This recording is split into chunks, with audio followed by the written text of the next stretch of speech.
Y ahora vamos a leer en el libro de los Salmos el texto para hoy, el Salmo 36. Salmo 36. Sí, la palabra del Señor. Al músico principal, Salmo de David, siervo de Jehová. La iniquidad del impío me dice al corazón: no hay temor de Dios delante de sus ojos. Se lisonjea, por tanto, en sus propios ojos, de que su iniquidad no será hallada y aborrecida. Las palabras de su boca son iniquidad y fraude. Ha dejado de ser cuerdo y de hacer el bien. Medita el mal sobre su cama. Está en camino no bueno. El mal no aborrece. Jehová, hasta los cielos llega tu misericordia, y tu fidelidad alcanza hasta las nubes. Tu justicia es como los montes de Dios, tus juicios, abismo grande. Oh Jehová, al hombre y al animal conservas. Cuán preciosa, oh Dios, es tu misericordia. Por eso los hijos de los hombres se amparan bajo la sombra de tus alas. Serán completamente saciados de la grosura de tu casa, y tú los abrevarás del torrente de tus delicias, porque contigo está el manantial de la vida. En tu luz veremos la luz. Extiende tu misericordia a los que te conocen, y tu justicia a los rectos de corazón. No venga pie de soberbia contra mí, y mano de impíos no me mueva.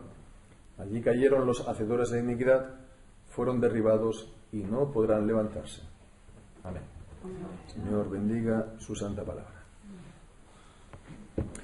Nuestra mentalidad normalmente es la mentalidad del relativismo,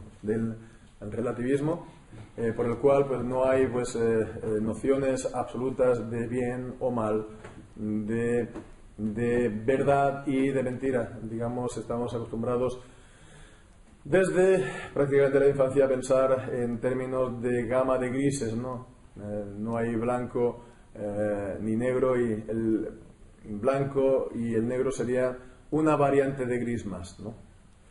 Lo mismo con la verdad y con la mentira. La verdad y la mentira serían, ya lo dice el dicho, ¿no? Que depende del cristal con que se miran, ¿no? La verdad o la mentira pueden ser, en su manera más extrema, simplemente instrumentos que utilizamos en provecho propio. Instrumentos para prosperar, para avanzar. Estamos, por lo tanto, acostumbrados a pensar en términos de relativismo, en términos también de síntesis. Está, una idea, está la contraria, pues entonces está la síntesis, pero eso no se ha quedado aquí, porque de esta síntesis hay otra idea contraria y hay otra síntesis, y así hasta el infinito. No hay ninguna, idea, noción, bien, de bien, mal, verdad, mentira, etcétera, que sea fija y que sea estable. Esta es nuestra mentalidad, pero fijémonos el contraste con la mentalidad de la Biblia, porque aquí nos está presentando el bien y el mal, nos está presentando la verdad y la falsedad, y nos está presentando, por lo tanto, no de una manera relativa, sino absoluta. Y nos está también presentando una antítesis, que es contrario absoluto. Y lo contrario absoluto, el contraste, esta antítesis absoluta, es por una parte el impío y por otra Dios. Este Salmo 36 tiene mucho que ver con el salmo que comienza el Salterio, el salmo número 1, ¿no? Allí están contrastados el camino del justo, que medita la palabra de Dios día y noche, y que al final, por lo tanto, todo lo que hace prosperará, con la del impío, cuyo fin es ser como tamo que lleva el viento y que no se han de levantar en la asamblea de los justos. Entonces es la antítesis entre el justo y el impío, la antítesis entre el pueblo de Dios y el pueblo del reino de las tinieblas, de Satanás. Y aquí tenemos también este contraste completo ya no solamente, ya no es entre el impío y el justo, sino entre el impío y Dios. Es un contraste. Podemos tomar este salmo y dividirlo por mitades. Y una va a estar hablando, por lo tanto, del impío, y la otra va a estar hablando de Dios. De hecho, nos encontramos aquí con 3 estrofas, del versículo 1 al 4, como decimos, del impío, del versículo 5 al 9, acerca de Dios, y en el versículo 10 al 12. Bueno, hemos estado viendo que normalmente en los salmos se acaba el salmo en adoración, en alabanza comunitaria por las bendiciones que Dios da al individuo. La salvación que da a las personas, pues la recibimos con alegría, con agrado, pero no es solamente para que nosotros pues la disfrutemos, son también motivos de acciones de gracias y de adoración al Señor en el pueblo de Dios, en esa dimensión, por lo tanto, también comunitaria del pueblo del Señor. Bueno, pues aquí no es tanto esto, no es una alabanza, sino es un ruego, es una oración, es una súplica, por lo tanto, de que el Señor lo guarde frente a ese impío, así como también una expresión de confianza. Así pues, comienza hablando, decimos, del impío, y en el primer versículo pues dice esta frase: la iniquidad del impío me dice al corazón, ¿no? Bueno, pues esta es una frase realmente un poco complicada, podemos decir, en el hebreo, porque cuando dice la iniquidad del impío me dice al corazón, literalmente es la misma palabra como cuando tantas veces leemos así dice el Señor, o oráculo de Dios, o así dice Jehová. Es una palabra, una voz hebrea, y es por eso que en nuestro salterio está recogido dicho de impío en mi corazón. Esto no es una elucubración, es la traducción literal. En el salterio tenemos la traducción literal, dicho de impío en mi corazón. En mi corazón. Entonces vemos que bueno, es una imagen un poco enigmática, ¿no? Es la iniquidad del impío, como que está hablando, se está expresando directamente a mi corazón. En mi opinión, lo que significa es que David en este caso, está recibiendo una revelación de Dios acerca de la impiedad de los hombres. Creo que este sería el significado. Personalmente, es una revelación de Dios, de ahí que diga, pues, dicho o palabra de, u oráculo de, pero es una revelación de Dios acerca de la maldad de los hombres. Y, pues, de lo primero que dice es, no hay temor de Dios. No hay temor de Dios en sus ojos. Citado en Romanos 3, en el largo pasaje que habla acerca de la corrupción, la culpabilidad, el pecado universal por el pecado de los primeros padres, ¿no? Que hemos recibido tanto la culpabilidad como también la corrupción. Bueno, pues entonces fijémonos, es la falta de temor de Dios lo primero que se dice, lo primero por tanto que se destaca. No tiene temor de Dios delante de sus ojos. No tiene un sentimiento de reverencia ante ese Dios majestuoso que se nos revela primeramente en la naturaleza, en la creación, obra de sus manos, que nos da a conocer entonces continuamente su divinidad y su potencia, su divinidad y su eternidad, que Él es el creador, por lo tanto, de todo. Si pensamos entonces que es mayor el creador que la creación, si pensamos eso, como eso no va a sobrecoger el corazón de los hombres. Sin embargo, los hombres pues están tan acostumbrados a pensar que Dios no existe, o si se piensa que Dios existe, no darle ninguna importancia, que no tiene temor de Dios delante de sus ojos. no piensa en el carácter majestuoso, en la majestad de Dios, en que Él es el Dios infinito y el todopoderoso, y el que es perfecto en todas sus perfecciones y en todos sus atributos, y en sus maravillosas obras de salvación a lo largo de la historia, en la obra de salvación perfecta en nuestro Señor Jesucristo. Bien, pues ciertamente, pues conviene tener temor de Dios delante de nuestros ojos, porque el no tener temor de Dios es simplemente, llanamente, impiedad. Es el ser un impío. ¿Qué es un impío? Alguien que no teme a Dios ni aun siquiera delante de su presencia. Lo siguiente, por lo tanto, que nos dice acerca de ellos es que esta impiedad se muestra. ¿Y por dónde se muestra? Pues por la boca. Se lisonjea, por tanto, en sus propios ojos de que su iniquidad no será hallada y aborrecida.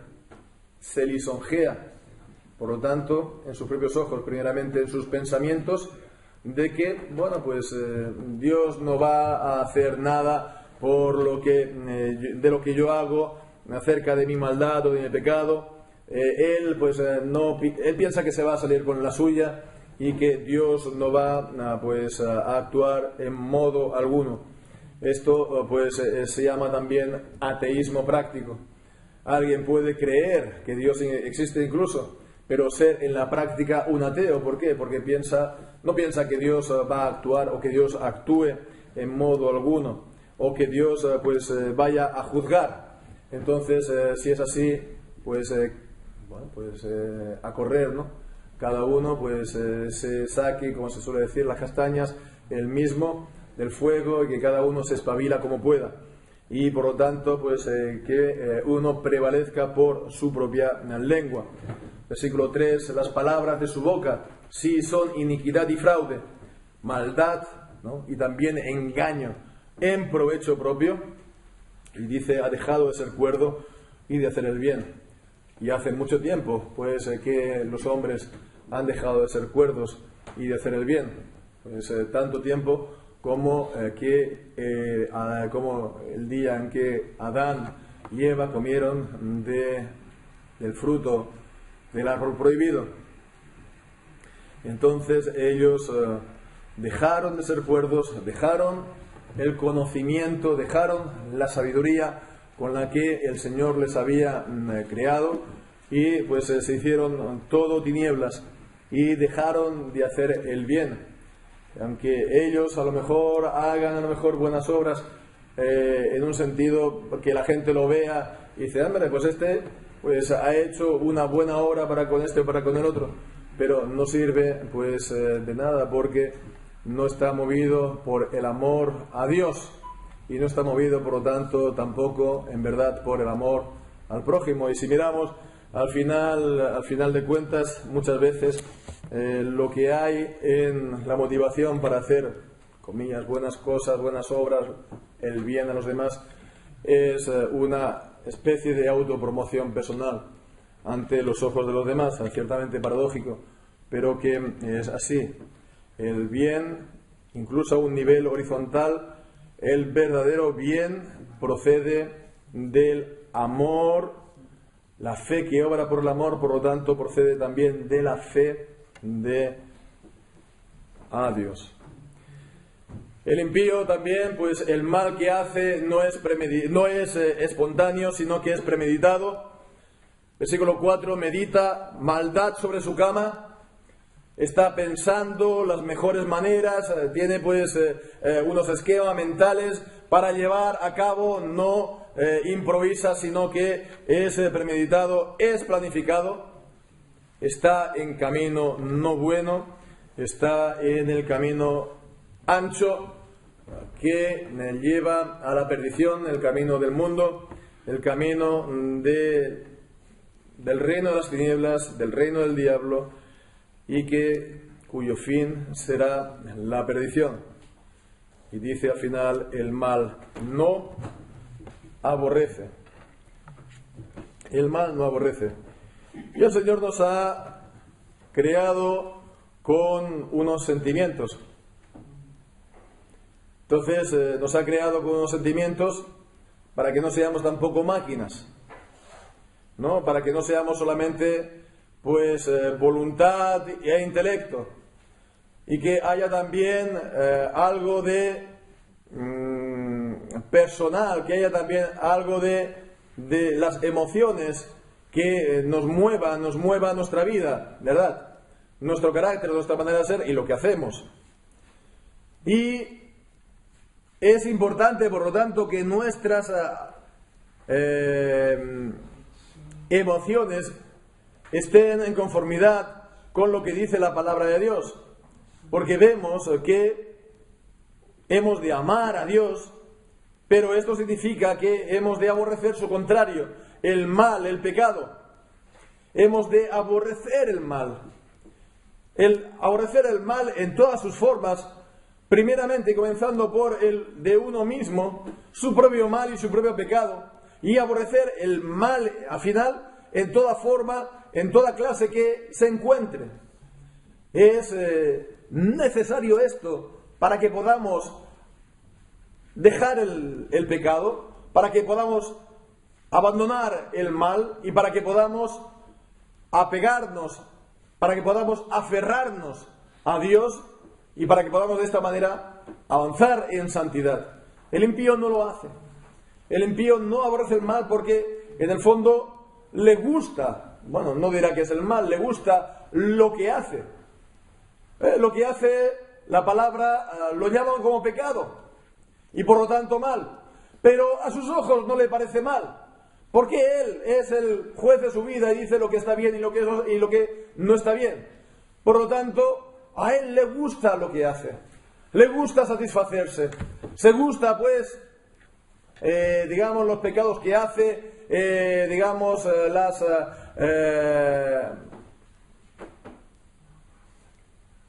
procurar pues su propio beneficio, obtener placer en esta vida de cualquier manera y vivir al final pues para sí mismo. Esto es en definitiva lo que mueve a la gente que está en este mundo y que está sin Dios. Y alguien dirá, pero esto es un poco radical y excesivo porque hay gente que no tiene, digamos, la Biblia o que no son cristianos, pero son buena gente. Son buena gente y ellos pues andan según la luz de su conciencia. Y bueno, pues si siguen en la luz de la conciencia, a lo mejor con un poco de luz que Dios le dé y ellos sean un poco pues buenos, de esta manera pues Dios los va a salvar. Esta pues manera moderna de pensar que nos proviene de los años 60 en el Concilio Vaticano II y que ahora se ha traspasado a prácticamente pues bueno, lo que vamos a decir, ¿no? Que está permeándolo todo.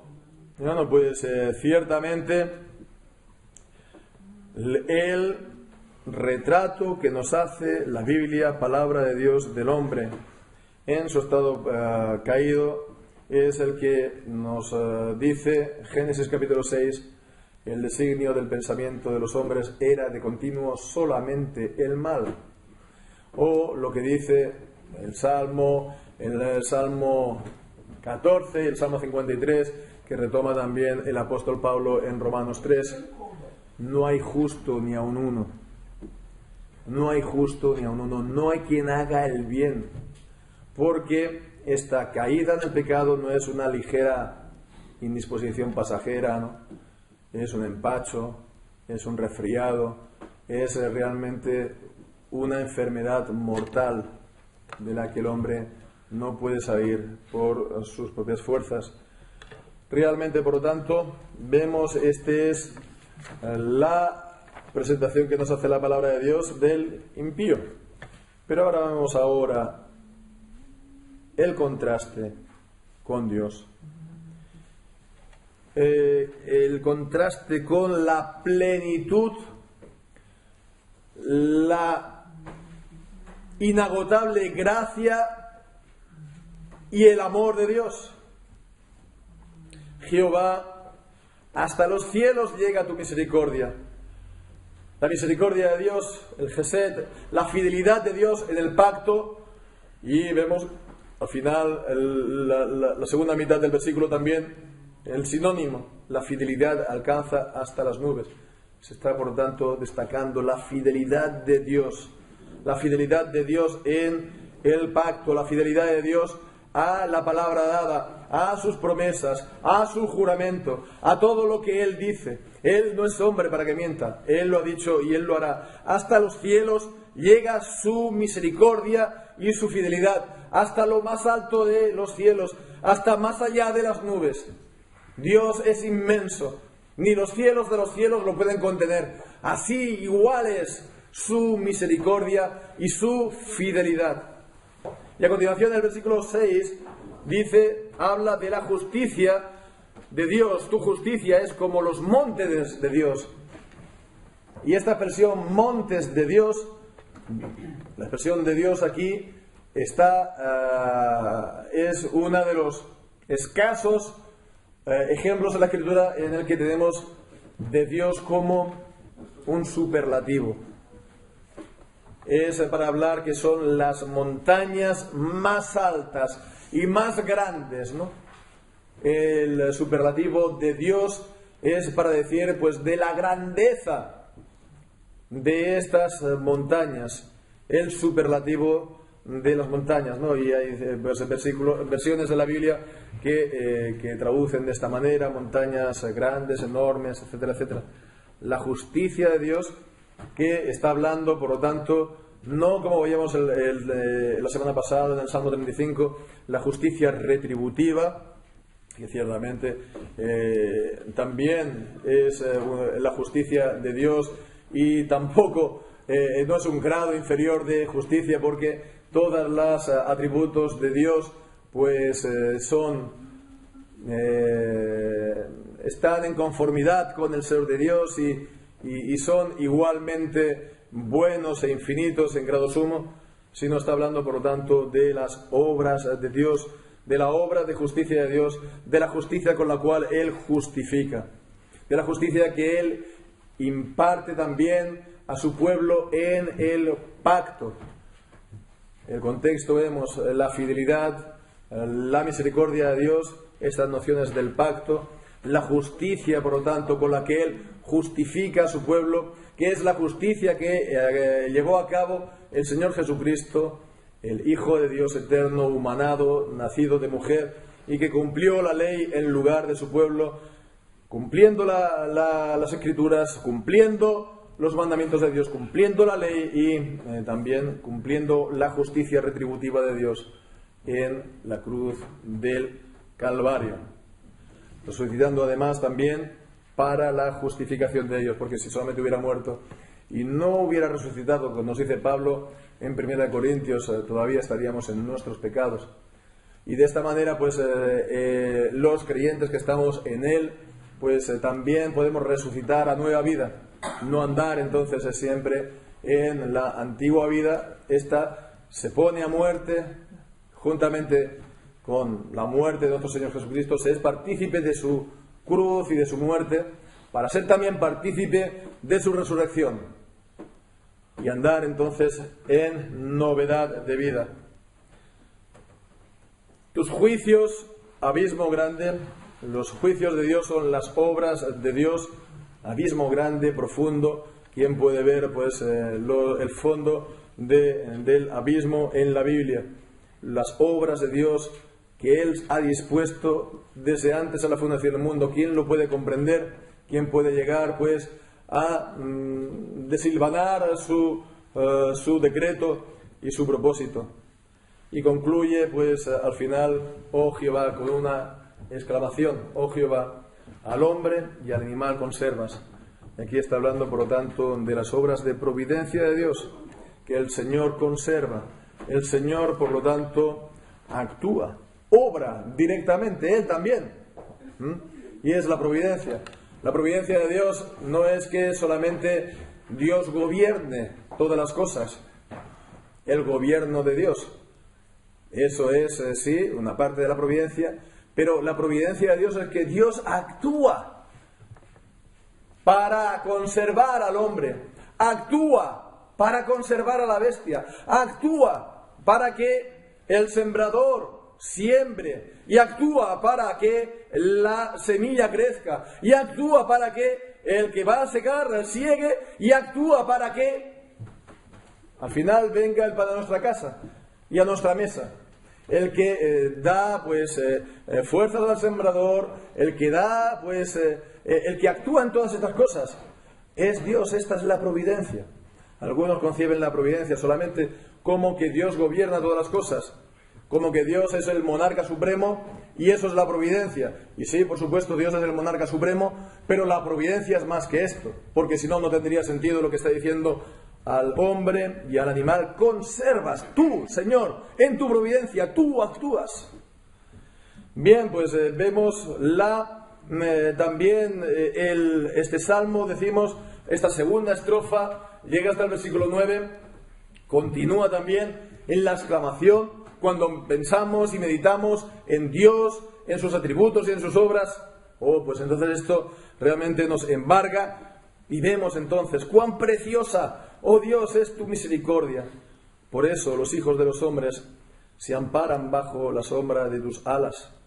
Esta imagen, por lo tanto, de protección, ¿no? De la gallina o del ave que ampara a sus polluelos con las alas. Así vemos es cuando nos refugiamos en Dios, cuando nos ponemos en sus manos, nos encomendamos. Esto es lo que hace la fe, ampararse en el Señor, y el Señor en su misericordia los guarda y los protege. Aquellos que lo hacen, vemos, serán completamente saciados de la grosura de tu casa, y tú los abrevarás del torrente de las delicias, porque contigo está el manantial de la vida, y en tu luz veremos la luz. El Señor, por lo tanto, está prometiendo saciar a los suyos de la grosura, de la abundancia de su casa, como dice el Salmo 23, que pones en mi mesa, preparas mi mesa delante de mí, delante de mis angustiadores, unges mi cabeza con aceite, mi copa está rebosando. Esta misma imagen, ser saciados de la bondad de Dios, de estar en la casa de Dios, de estar en su presencia. E incluso utiliza esta imagen del torrente de tus delicias. No es solamente un goteo, ¿no?, de los goces y de las delicias de Dios. Es un torrente, el torrente de tus delicias que el Señor envía a el alma de los que, como hemos visto, los hijos de los hombres que se amparan bajo la sombra de sus aguas, de sus alas, porque contigo está el manantial de la vida. En el Salmo 46 dice que del río las corrientes alegran la ciudad de Dios, el manantial de la vida. Y en Juan capítulo 3, en Juan capítulo 4 dice que todo aquel que cree en mí, de su interior correrán ríos de aguas vivas. Esta es la obra que el Señor hace por el Espíritu Santo en todos aquellos que creen en Él. Y en tu luz veremos la luz. Dios es luz. Dios es luz. En Él, Dios es luz, nos dice en Juan capítulo 1, versículo 4. Y también nos dice lo mismo el apóstol Juan en 1 de Juan capítulo 1. Dios es luz y no hay ningunas tinieblas en Él. Y los que andan en comunión con Él, en su luz, por lo tanto, ven la luz, ven que Dios es luz y ven que Dios es santo. Y ellos mismos son también cada vez más santos. La antítesis entre el impío y Dios por otro lado, y al final, por lo tanto, la conclusión acaba en este ruego. En este ruego: extiende tu misericordia a los que te conocen y tu justicia a los rectos de corazón. El ruego es para su pueblo. Y Cristo Jesús, cuando estuvo en su tierra, dijo: yo no oro por el mundo, oro por los que me has dado, para que sean guardados de mal. Para que sean guardados, aquí vemos, del pie de soberbia, de la mano de impíos. Que estos impíos que no conocen a Dios, y no lo conocen porque no quieren conocerlo, porque la revelación de Dios está pues siempre delante de ellos. Y a veces hasta también les puede llegar la revelación especial por medio de la predicación de la palabra. No conocen a Dios porque no lo quieren conocer y prefieren el mal antes que el bien y las tinieblas antes que la luz. Pues ellos, vemos, atacan al pueblo de Dios porque están en el reino de las tinieblas y, como vemos en Juan y en el Apocalipsis, el diablo, al no poder pues atacar a Jesús, hace la guerra a Jesús contra su simiente, de aquellos que guardan su palabra y sus testimonios. Y bien, pues entonces aquí está este ruego, esta petición, que seamos guardados por el Señor del mundo. Y en el contexto entonces vemos de este salmo, de lo que hemos visto, que nos habla de Dios, de su persona y de sus obras, pues se puede decir lo siguiente, que porque Dios es Dios, su pueblo será guardado de los impíos. Y porque Dios es Dios, su pueblo será guardado del mundo. Porque Dios es Dios. Los que creen en Él y se confían a Él y creen en el Señor Jesucristo serán preservados del mundo. Porque Dios es Dios. Porque Dios es Dios, protegerá a su iglesia del mal, del pecado y del mundo. Y porque Dios es Dios, el impío caerá. Versículo 12, ya se acaba el salmo. Allí cayeron los hacedores de iniquidad, fueron derribados y no podrán levantarse. Como dice el salmo número 1, ¿verdad? Decíamos, no se alzará el impío en la congregación de los justos, y el que aborrece al justo será condenado. Igual aquí, aunque los que hacen iniquidad parezcan pues florecientes, fuertes, que prevalecen, al final caerán. ¿Y eso por qué? Porque Dios es Dios. Porque Él es así, el impío caerá y su pueblo será preservado. Pues gloria a Él, que así sea. Amén.